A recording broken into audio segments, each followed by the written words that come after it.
is it number 3? Yes. Episode 3 of our series. And we're glad to be back. I'm here with Alain Hyppolite, the quiet leader himself. Thanks for having me again. I'm super excited to do this, and we've had some great conversations so far. And today, talking about personal branding, something that's very new to me, but not so much to you. I'm excited to get the conversation going and sharing some insights. There's something playing in the background. I hope that you couldn't hear that, but I hope the sound is okay. I'm just going to check on LinkedIn because I do want to make sure everyone can hear us. If you are joining us, please drop in the chat. I just want to make sure you can hear us. And let me double check here. Okay, we're good. We're good. I could like hear an echo, so I just wanted to make sure. Ale, it's a pleasure to be back and having this conversation about personal branding. So, what you've been building your personal brand on LinkedIn now. You were telling us last time that it's been about 8 months, or maybe a little bit more. Almost a year now. Almost a Almost a year. year. Yep. Okay. Okay. Mhm. Awesome. So tell us about your journey. Like, how did you get started, and what have been the benefits that you've seen so far building your personal brand? Yeah. So maybe I can start by like just articulating what I think a personal brand I is to would love me. that. Yeah. Um, for anybody listening, hey Eric, my people. You've got a personal brand already. Everyone has a personal brand. It's your Mhm. reputation.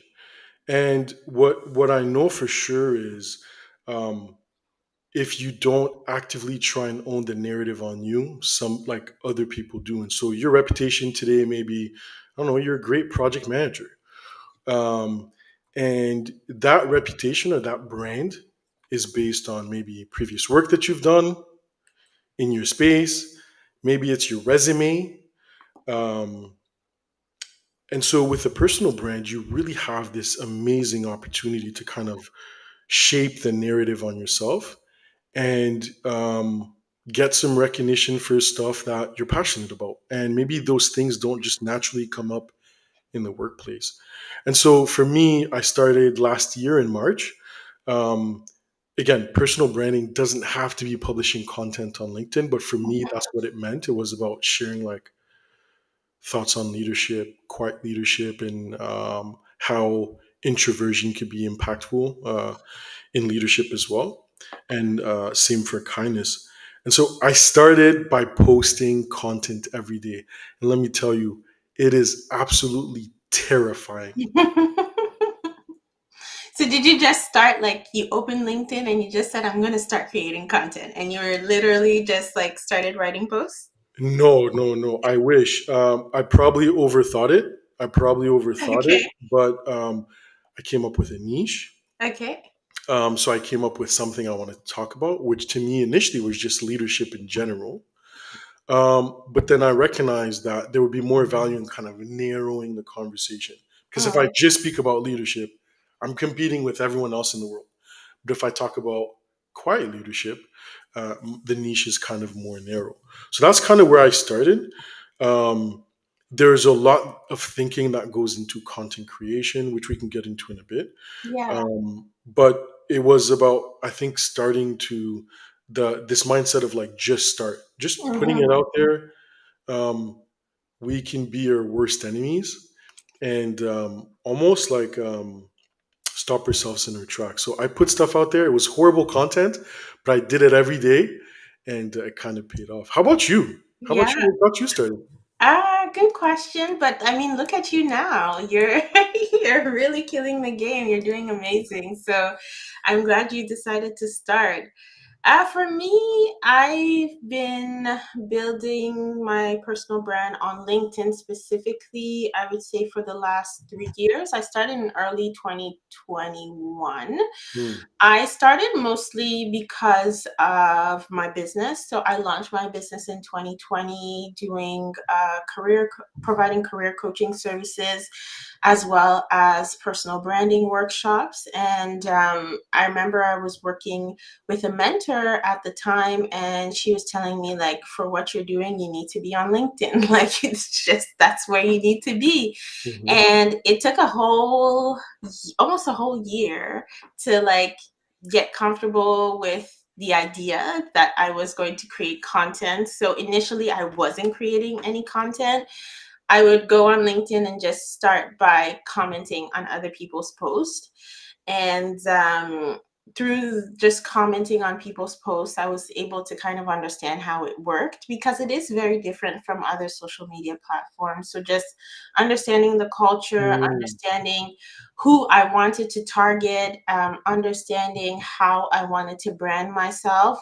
And then finally, I will say, in a couple of months in, actually, what was the change factors, that one of the comments that I posted was featured in LinkedIn news. And so, and this wasn't my post. I commented on someone's post, and my comment, only my comment from that person's post, got featured on LinkedIn news. And then from there, I was like, okay, so this is encouraging. So from there, I started developing my own content and refining over the years. Still improving it, changing it, and adjusting as I go. But that's really how I started, and just being consistent since then. Yeah, and I'm seeing in the comments, hey Sarah, I'm seeing some comments around like just commenting how powerful that is. I totally agree with you.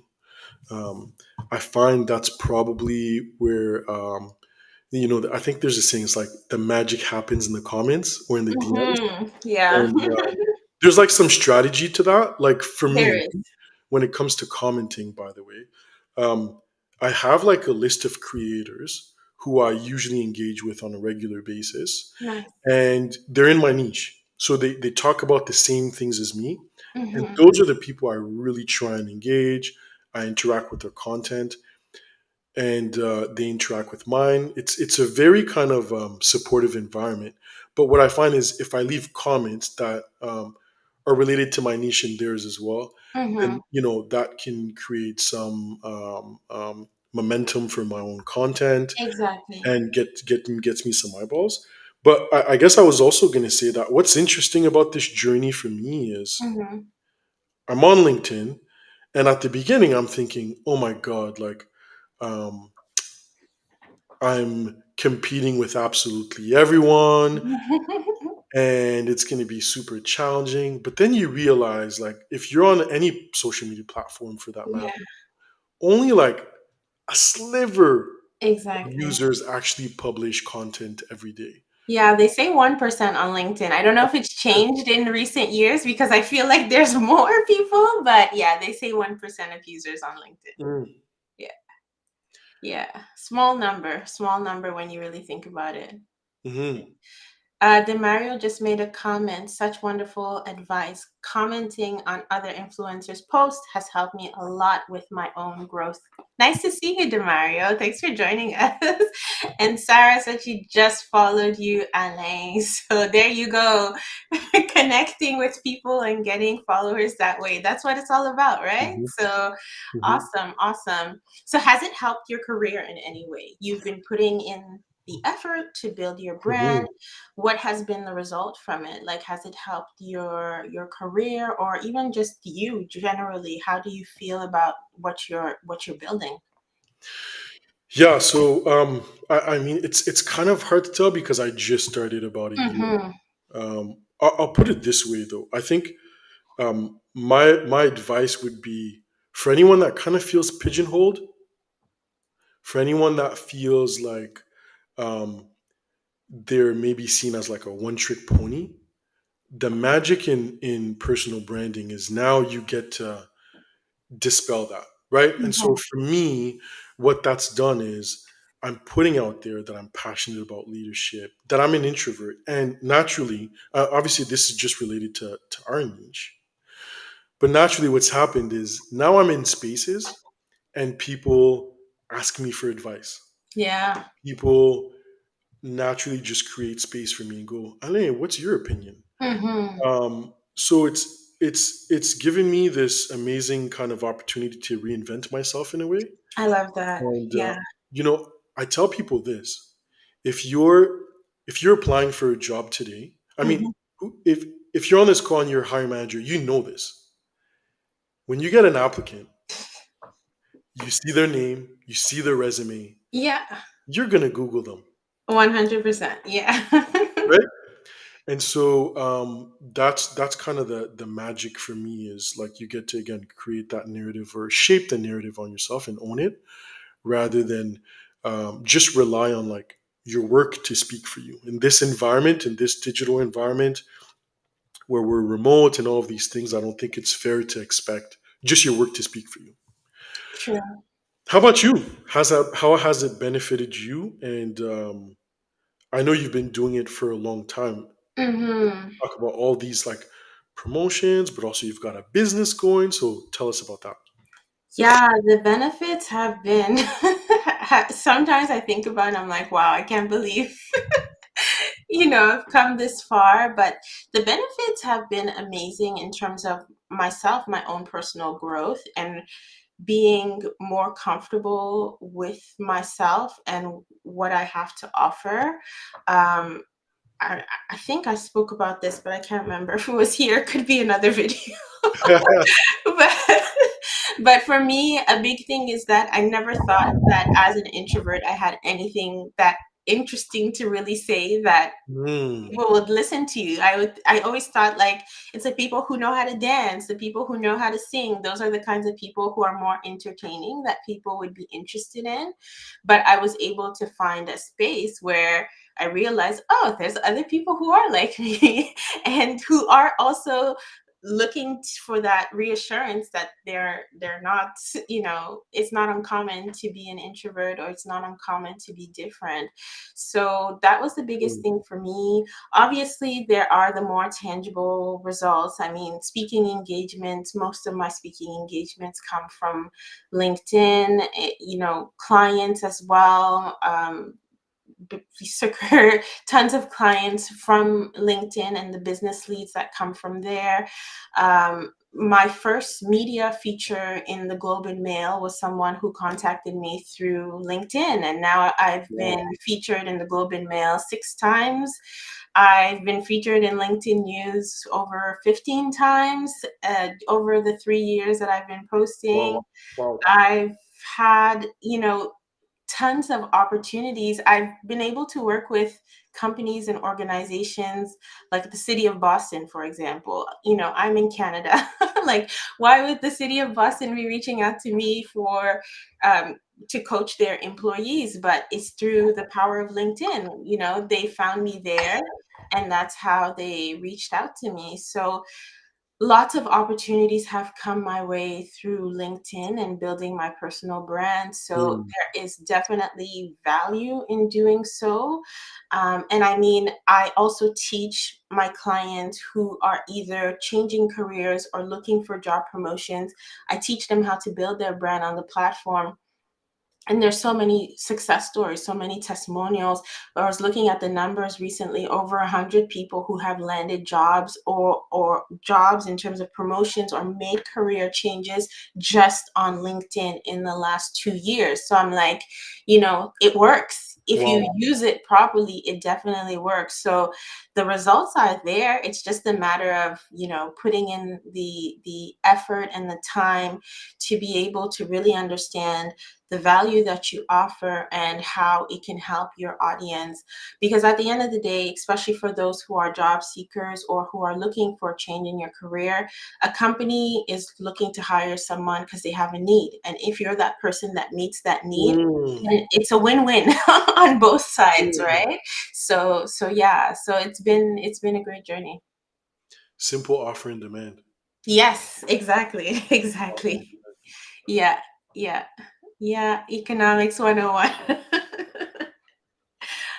Awesome. So, Alain, um, let's get into the introvert side of things, because I Mhm. always find it interesting where people tell me, they think like me, like I did at the very beginning, right? That, how am I going to build a personal brand as an introvert? So, how do you see introverts actually being successful at building their personal brand while still being like true to themselves, not trying to be an extrovert or trying to be someone else in the process? Yeah, great question. Can I just start with just a little clarification too? Mm-hmm. For me, like I wouldn't it like if you're listening today, I wouldn't want you to think that um, I'm advocating for like you have to create content. Like creating content Fair enough. definitely helps. And to Lisa's point, you can just start by like commenting, just being Mm-hmm. active on the platform, networking. You don't have to create content. That's Very true. if you want to be a creator or an influencer, a top voice like Lisa, right? But in terms of personal branding, like again, if you want to shape the narrative on yourself, um, you have to kind of put yourself out there, and that doesn't always come naturally to us. But the real beauty I find in LinkedIn or any social media platform Mm-hmm. is now you get to network, but on your own terms, and Yeah. so you can send a DM once a week, once a month to somebody that you find interesting and kind of expand. And there's different methodologies you can use to kind of expand your network and how to DM people and stuff like that. But also, we're deep thinkers. Mm-hmm. Like, we're deep thinkers as introverts. We spend a lot of time in our own thoughts. Not to say that extroverts don't, but as introverts, I think we value that a lot, right? And so that translates really well into content creating, writing, Exactly. like just thought provoking content. And there's something there because, like, if you're on LinkedIn, writing is more an art than a science. And there's a lot of thinking that goes into um, the way the content is kind of curated, right? So, like, thinking of like the white space between the lines, your first three lines, like your hook, and Yeah. all those things, your call to actions. There's a lot of thinking that goes there. And I think Mm-hmm. as an introvert, we can do really well in that space if we're content creating. But I think really as an introvert, if you want to remain true to yourself, you can network in the way that's probably advantageous to you in a one-on-one setting. You can send a little DM with no expectations. Maybe you get something back. You can connect and slowly kind of expand your network. So I think there's a lot of beauty in that for sure. How about you? Yeah, that's awesome. Firstly, I love the disclaimer that you made because it's true. Like, a lot of these career professionals that I work with, they're not posting content. Like when they're leveraging LinkedIn, it's not actually through content creation.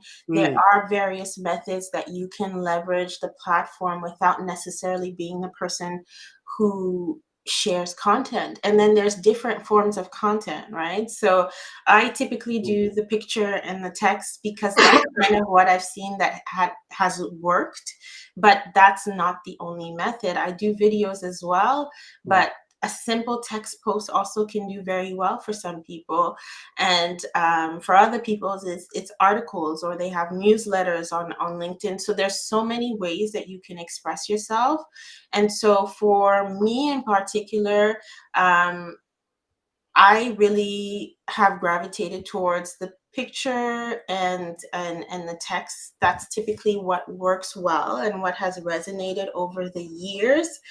I do like video content as well. Video content, though, on LinkedIn sometimes can be challenging. I feel like in recent years, more and more, it's becoming there's more video, but I do like just like I started YouTube recently, and I just like sitting and create actually teaching. Like my passion has always been teaching, so being able to actually go deeper into more strategies, because a LinkedIn post, you just get like snippets, right? You're just going a bit on the surface of a topic, but yeah, that's kind of how I've been able to share part of me. And I feel like even if I'm an introvert, it's not going out of my way because I kind of kind of like that stuff.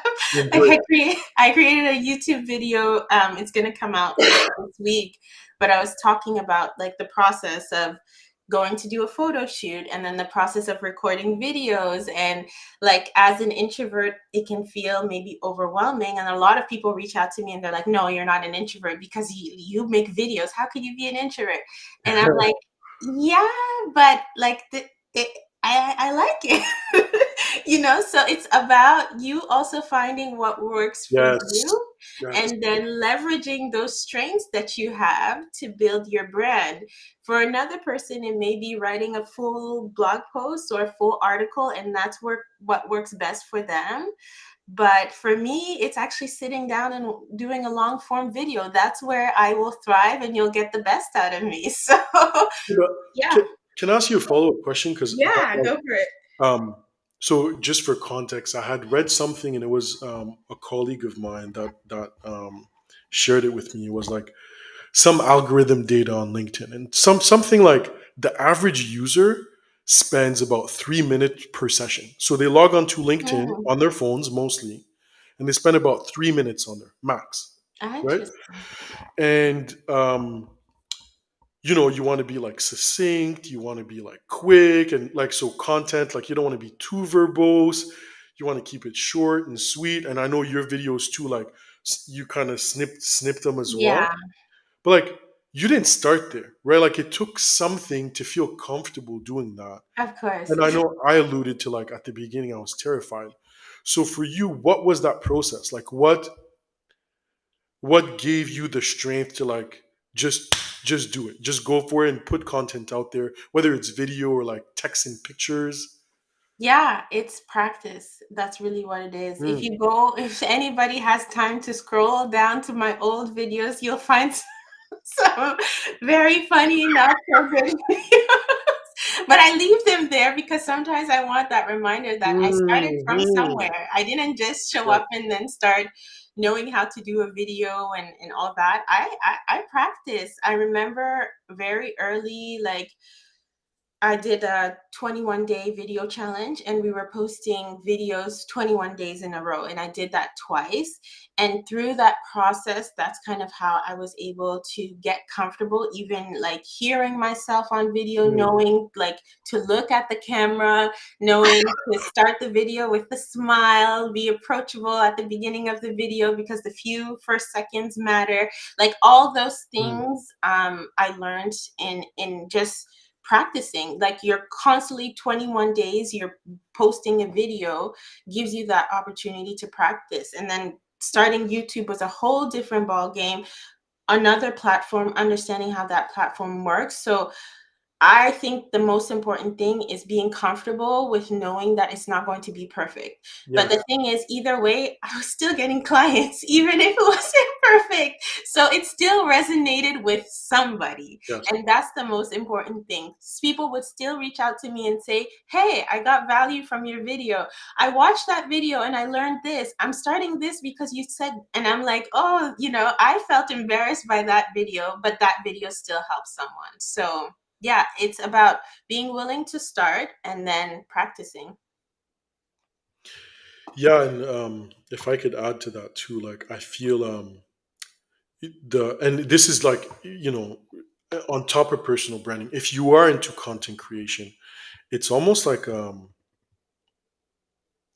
you learn to be a bit of a generalist, right? You learn about things like algorithms and how to write succinct content, and to your point, like video creation and all of these things. It's an amazing kind of learning journey. And like I started less than a year ago. It was March 7th last year that I started posting, Oh, nice, nice. and I started with like 243 connections. That's how many people. Wow. I like barely spent time on there. I mostly had colleagues and friends, people that were like, "Oh, I know this guy, right?" And that's all I had. People from Ottawa, Canada. And today, I'm at like almost 8,500 followers, or I think Wow. maybe even a little more.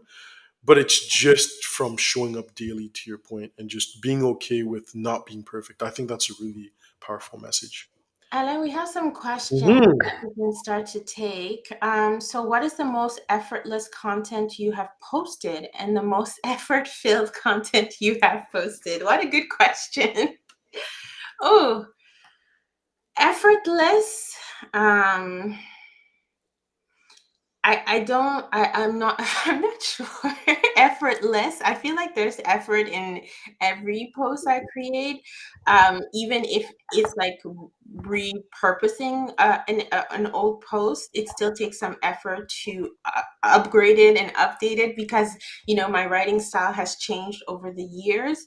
So effortless, maybe, some when it's something that's more like me sharing a story, just because it's something that I've lived and I'm just basically sharing a story. So I would say that maybe that's effortless. More effort, not necessarily on LinkedIn, but mostly on YouTube. The Mm. process of editing videos and all that, that's a lot of effort that that takes a lot of time and commitment. So that would be my answer. What's your answer, Anne? No, listen, I'm not in the video game for that reason.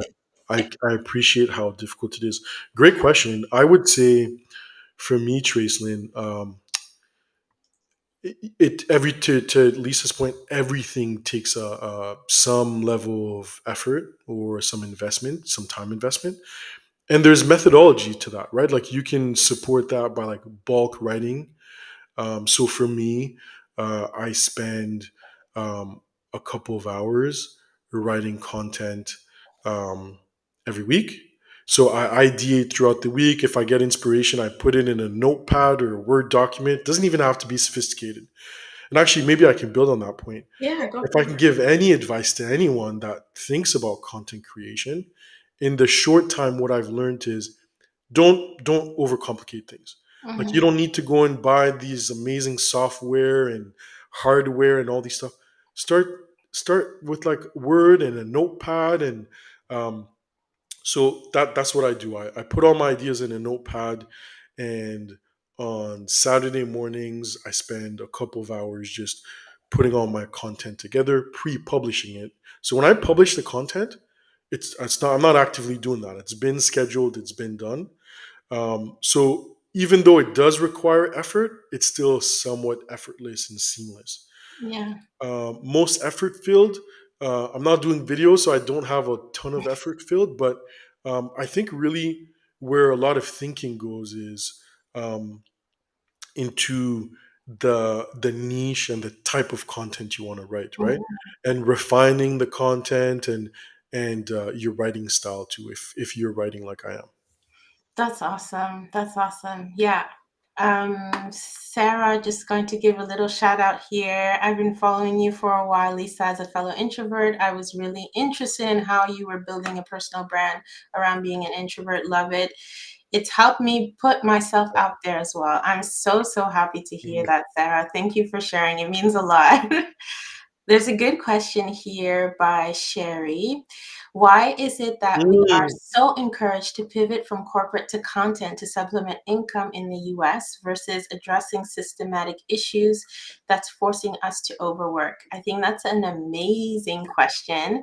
I think I'll just start off by a disclaimer that we are not American, but it doesn't change anything because, culture wise or in terms of when it comes to some systemic issues, there are similarities between Canada and the US. So we'll respond, but just want to give the disclaimer that we're not Mm. American. I think nobody is, at least in our conversation here, if I can speak for both of us, we're not saying that people should become content creators. That's not at all what we're saying. And Alain gave the disclaimer about, he's not saying that everybody needs to start creating content.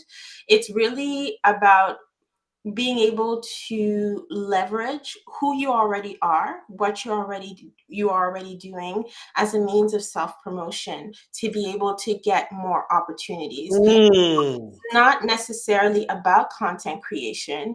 It's more about you are moving in your career. You're someone who is trying to achieve a goal.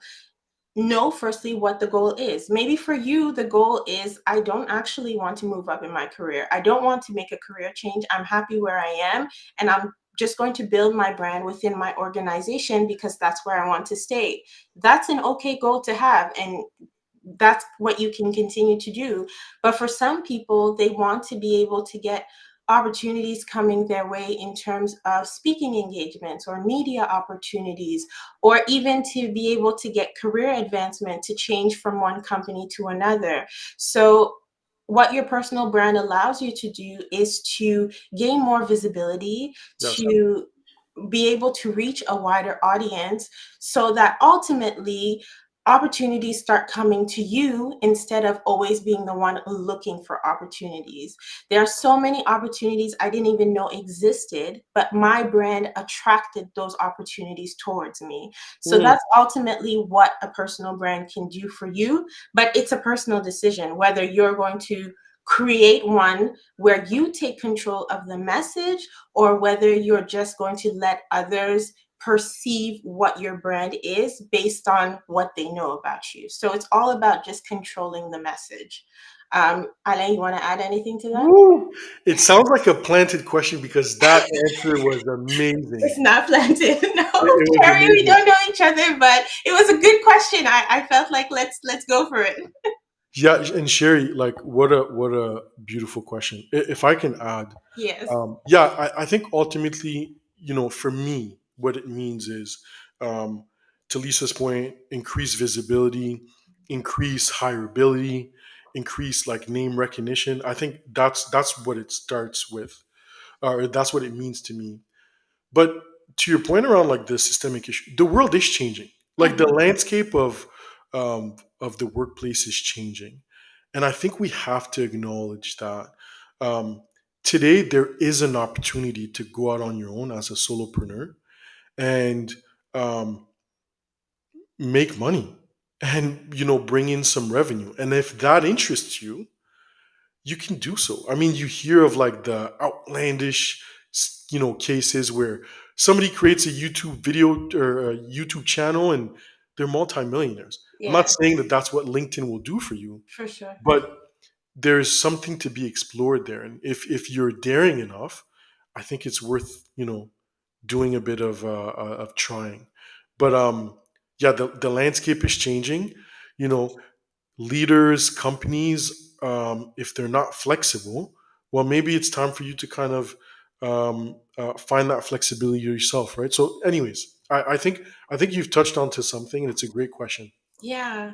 And I have people that come to me all the time and they're like, Lisa, I want to work with you, but I'm not creating content. And I'm like, that's not the only way. That's not the only way to build your brand. It's not the only way to gain visibility. It's one of the ways, it's an effective way, but you don't have to limit yourself just to that. So that's what I would say. If content creation is not an avenue for you, there are tons of other ways that you can definitely explore to build your brand. Um, Another question, how do you get started with content creation? Okay. And I touched on that in sharing your own content creation process. Anything you would add on that, Alain, in terms of getting started? Getting started, I think putting some thought into what you want to talk about Mm-hmm. and trying to stick to that. You can't speak to everyone. You got to speak to, and I think somebody left an interesting comment earlier. It was like, find your audience of one. Mm, The advice I came across early in my journey, like less than a year ago, was um, one, pretend you're speaking to somebody you like that's dear to you, and you're trying to give them advice on this one piece of topic. Two is it may not look like it, but there's somebody somewhere that's maybe 2 years behind you in terms of progress that would die to get your advice, that would mm, die to hear your advice. And so there's something that you know right now that could be shared with someone that would benefit them significantly. So maybe that's where you start, focusing on, in order to focus on the type of content you'd create. that's awesome. That's awesome. You? Um, just start with your why. Like, why are you Mm, firstly, why do you want to create content? And that will ultimately help you understand what your goal is and what the purpose is. And uh, honestly, if you decide to start, ultimately, I want to encourage you to for it to be something that you do consistently, because that's how you'll get the results.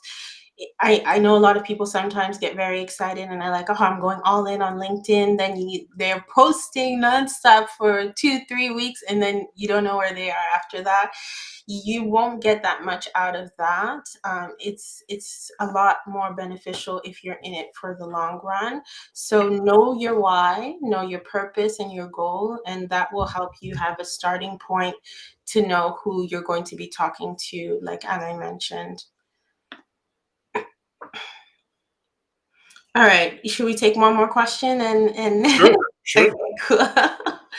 So Sarah has a question. How did you both decide to niche down and build a brand around being an introvert or a quiet leader?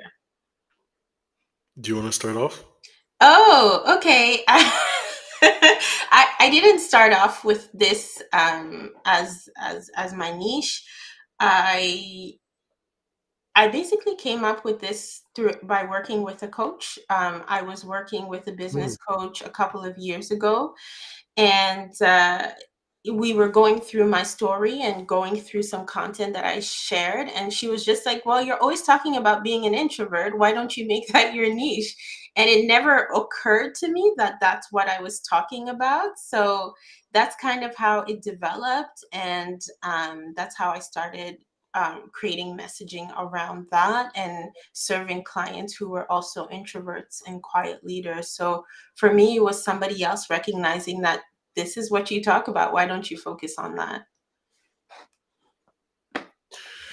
yeah, listen, I don't have a really sexy story. I think for me it was I always wanted to. I've always like enjoyed writing. By the way, English is my third language, right? Like so, Ah, there's a lot of like insecurities around my own English and whatnot, and so I was always timid of putting content out there. But what I know is outside of personal branding, throughout my career, I felt um, a bit like the odd man out, right? I was mhm, very introverted, and through my own kind of personal growth and self development, I leaned into it because I recognized the value that with being being a good listener and being present and creating space for others. And so I felt really empowered when I developed the courage to put content out there a year ago. I felt really empowered to talk about it because like it had been on my mind for years. yes. And I'll be honest, like Lisa is one of the first creators that I engage with. There's a few other creators that talk about introversion, and that empowered me as well. And if I can actually just also build on a previous point, I would Sure. say when it came to like how did I get started, one of the things I would share with anyone if you're interested in content creation is it's going to be awful for the first couple of months. Like, don't expect your account to explode. Like, there are some rare cases, but Yeah. don't expect to get likes. Sometimes you'll get zero likes. In Mhm. fact, today the repost for this LinkedIn Live, I think I got three or four likes. Yeah, reposts Um, are challenging sometimes. Yeah. very challenging. And Yeah. so don't expect to do extremely well from the get go. To Lisa's point, it's about showing up every day and being consistent. And if that means you're posting 2 3 times a week, that's okay. I aim for five. Some people do 7, 14. But ultimately, it's about showing up consistently, engaging consistently, and whatnot. Awesome. Mandy, thank you for sharing the information with the Mario. I was going to reach out to you after and let you know how you can set up LinkedIn Lives, but Mandy has shared the details with you in the comments. I love it. People just supporting each other in the comments. That's wonderful. Ale, it's been a wonderful conversation. You know what? You said I know you speak French. I'm sure a lot of people don't know, mais on est bilingue. On parle français aussi. Trilingue, trilingue, trilingue. Oui, oui. Oui, trilingue. Yep. So what's okay, Creole probably is the other Haitian name. Creole. Yep. Okay, okay, sounds good. Sounds good. That's awesome. Yeah, you know, I don't know about doing a live in French. I was just the thought crossed my mind, but I'm like, who are we going to be speaking to? And I know that we have a French audience, Funny. but yeah, it's been awesome talking to you, and we'll be back next week with the last part of this series. And so look out for the link. It's going to be posted in a couple of hours so that you can set a reminder to join us at the same time Tuesday next week, 8 p.m. Eastern. And we'll see you there. See you Have then. a lovely evening, everyone. Thanks. Ciao. Bye bye.